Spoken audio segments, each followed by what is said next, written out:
un podcast de Cooperativa.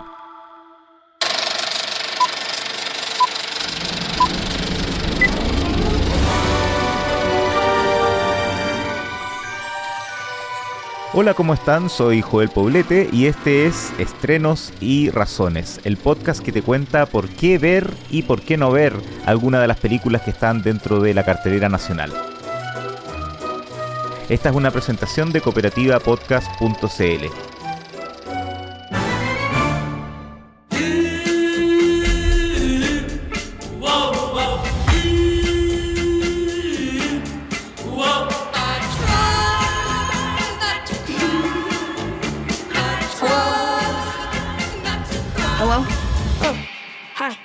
Me había quedado pendiente comentar por acá una nueva serie que estuvo dando mucho que hablar en las redes sociales desde su debut en streaming a fines de octubre, y ahora que en HBO Max ya están disponibles todos sus 8 episodios, aprovecho de dar mi opinión sobre It. Bienvenidos a Derry.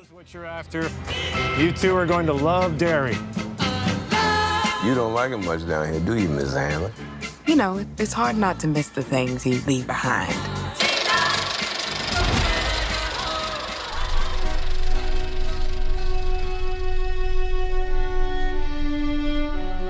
Una primera razón que comento acá es la recepción que ha tenido la serie en distintos ámbitos y cómo, al ser estrenada al final del año, viene a ser casi como una culminación de un 2025 particularmente sólido y contundente para el terror en las pantallas, algo que ya he resaltado en otras ocasiones en este podcast, cuando en su momento hablé de películas como La Noche de la Desaparición o Good Boy. A lo largo del año tuvimos en cine desde el Nosferatu de Robert Eggers al Frankenstein de Guillermo del Toro, pasando por títulos como Pecadores, Compañera Perfecta, El Mono y Together, El Drácula de Luc Besson o Presencia de Soderbergh, así como producciones mucho más convencionales, como Sé lo que hicieron el verano pasado y desde las secuelas de Megan, Exterminio, El Teléfono Negro y El Conjuro, a la muy comentada y estremecedora Haz que regrese. Y desde las series, It, Bienvenidos a Derry, compartió estreno en algunas semanas con los muy esperados y publicitados episodios de la temporada final de Stranger Things, con la que innegablemente hay muchas conexiones.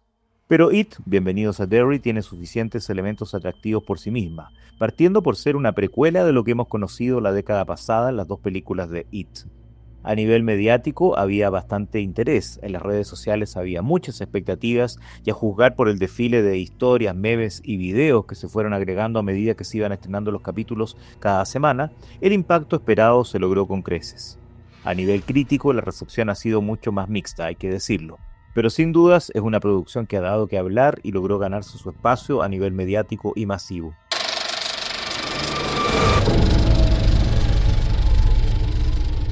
Siguiendo con las razones, había aquí en juego distintos factores que generaban esas expectativas, como el hecho de que se tratara de una nueva incursión en un universo que ya tenía audiencia cautiva, y además quién fue el artista encargado de impulsar esta apuesta en el streaming.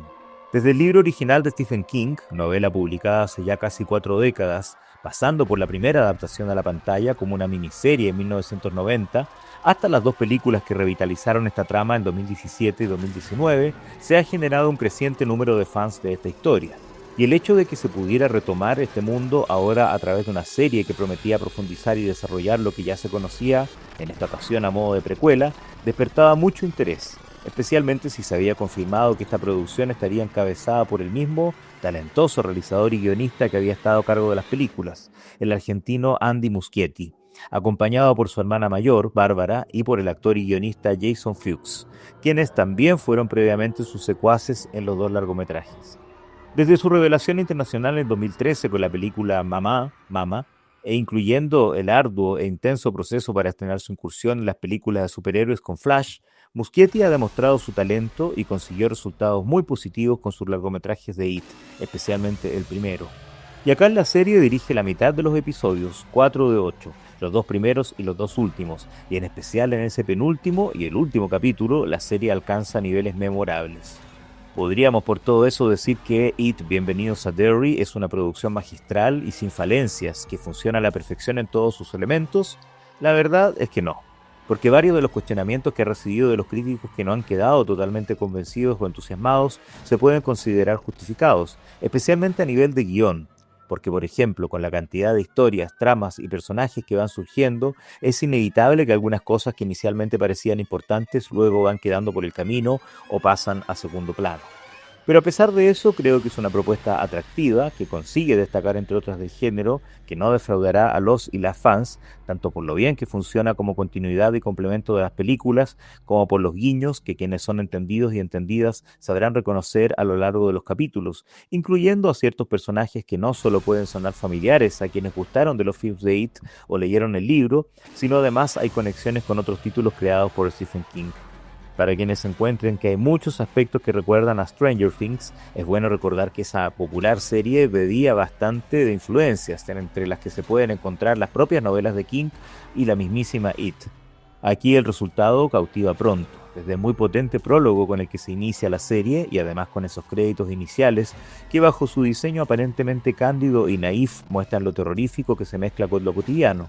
Y seguirá sorprendiendo con distintas ideas y apuestas, incluso jugando con las esperanzas de los espectadores o con las ideas que nos vamos formando al principio.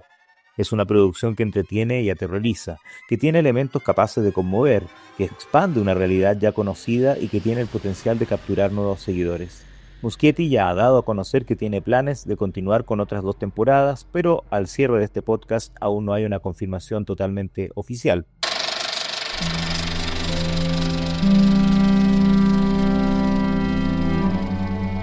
En relación a lo anterior, otra razón es justamente la historia que cuenta la serie y los temas que aborda. La trama parte en 1962, después también va a ir en algún momento hacia el pasado, y también al futuro. Y como en la It de la novela y las películas, todo transcurre en Derry. Esta localidad aparentemente apacible, donde como suele ocurrir, puede aplicarse aquello de pueblo chico e infierno grande, y donde una vez más los protagonistas son niños y adolescentes que se ven involucrados en terribles sucesos vinculados al payaso Pennywise, un ser sobrenatural que puede asumir distintas formas y aparece cada 27 años para sembrar el terror entre quienes se le crucen en el camino.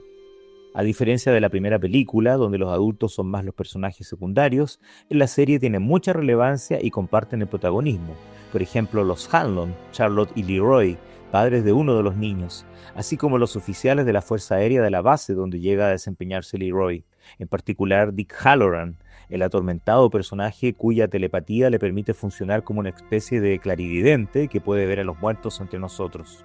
Nuevamente estamos ante una historia de terror que se entremezcla con lo que en inglés se conoce como coming of age, esas tramas donde sus protagonistas, que son niños o adolescentes, van aprendiendo lo que implica crecer y pasar a la vida adulta, ya sea a través de crueldades, dolores, tristezas, pérdidas, duelos o incluso el bullying.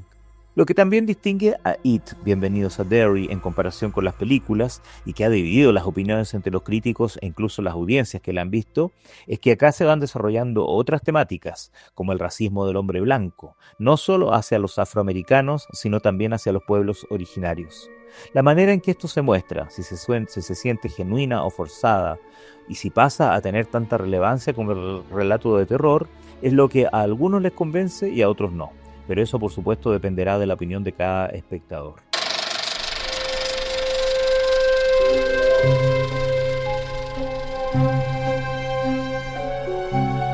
Pero lo que también no se puede pasar por alto como razón para apreciar It, Bienvenidos a Derry, están las actuaciones de su elenco. Debo ser sincero y reconocer que no todas las interpretaciones me parecen sobresalientes o que funcionan o convencen por completo, incluso en algunos de los roles más protagónicos, pero no podría dejar de destacar a algunos actores y actrices que se lucen en esta propuesta y contribuyen a darle fuerza al argumento.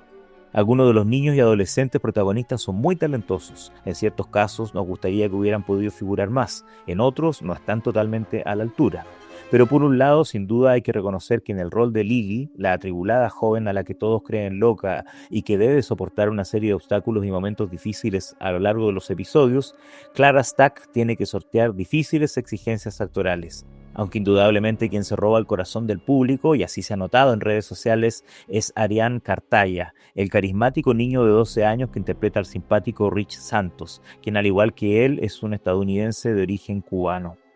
Por supuesto que esto es subjetivo, pero al menos a mí me gustaría resaltar también entre los adultos a figuras que ya hemos apreciado en películas y series, como Taylor Page y Jovan Adepo, acá encarnando a los Hanlon, matrimonio de padres de familia, que tiene una participación muy relevante, como dije antes, en el relato.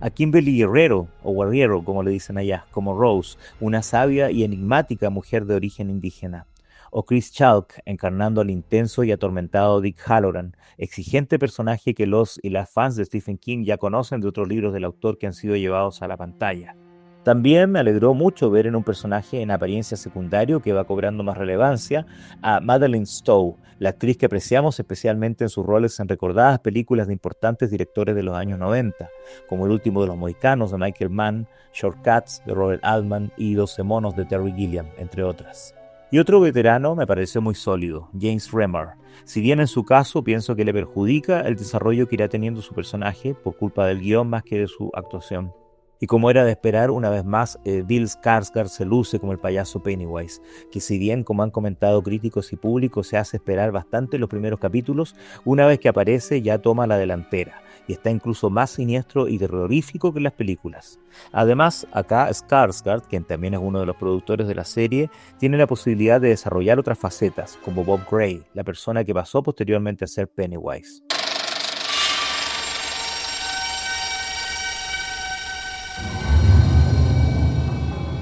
Uno de los aspectos que más llaman la atención en esta serie, así como lo pasaba en las dos películas de It, es su visualidad. Y por lo mismo es otra de las razones que comento acá. Tanto sus momentos más terroríficos y perturbadores como en lo bien retratada que está la cotidianidad de esa pequeña ciudad y comunidad que es Derry, y en la muy lograda ambientación de época hay un sólido y notable trabajo visual con los equipos que encabezó el talentoso diseñador de producción Paul D. Osterbury, ganador del Oscar por La forma del agua y quien ya había trabajado con el director en el segundo capítulo de It y en Flash. Justamente destaco que a pesar de que la mayoría de los nombres convocados para trabajar los elementos de arte no estuvieron en los largometrajes de It, de todos modos la serie guarda mucha similitud y coherencia con el Derry que vimos originalmente en el cine, en sus calles y el interior de los hogares.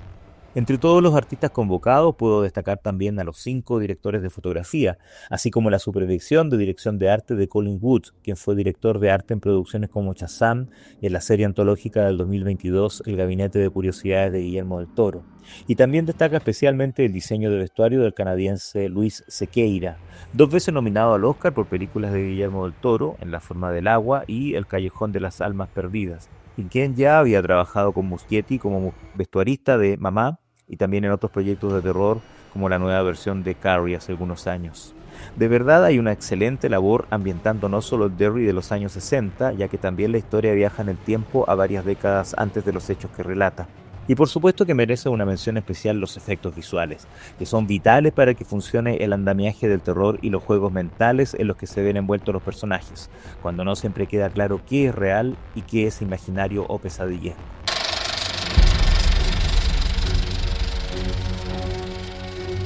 También quiero destacar finalmente como razón la banda sonora, porque la música incidental del compositor Benjamin Wallfisch es un gran aporte a la atmósfera y tono de la serie. Ya he resaltado antes acá el trabajo de este autor, cuando en este podcast hace 2 años estuve comentando Flash, la película que también dirigió Andy Muschietti, con quien ya había colaborado en los 2 largometrajes de It. Este músico británico ha estado desarrollando una interesante trayectoria en los últimos años, colaborando con Hans Zimmer en Blade Runner 2049, además de incursionar en el cine de superhéroes y el universo extendido de DC con la primera película de Shazam. El año pasado destacó con Tornados y Alien Romulus, y en este 2025 ha sido muy prolífico con títulos como El Hombre Lobo, El Conjuro 4, Últimos Ritos y Depredador Tierras Salvajes. Como se puede deducir, Wallfisch destaca especialmente producciones de cine fantástico, de terror y de acción, y por lo mismo en su clásica y efectiva composición para It, Bienvenidos a Derry, se percibe una continuidad musical con lo que ya trabajó en las películas, y él está a sus anchas con los momentos más terroríficos o de suspenso, en los que de verdad contribuye a la tensión e inquietud que se genera en el espectador. Pero también hay que elogiar los pasajes más emotivos y sensibles, que están muy logrados y ayudan a conmover cuando es necesario.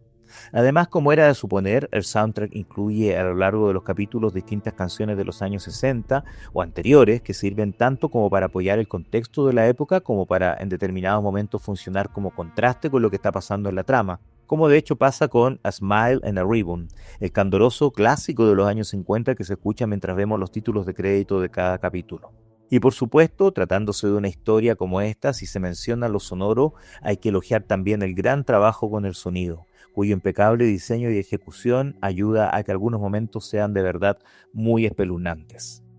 denle una oportunidad a Bienvenidos a Derry. Es una serie que va a sorprender, que desarrolla con mayor quizás violencia, crueldad y profundidad lo que se había alcanzado con las películas. Es un trabajo muy interesante para ir finalizando este 2025 en el ámbito del terror y desde el streaming.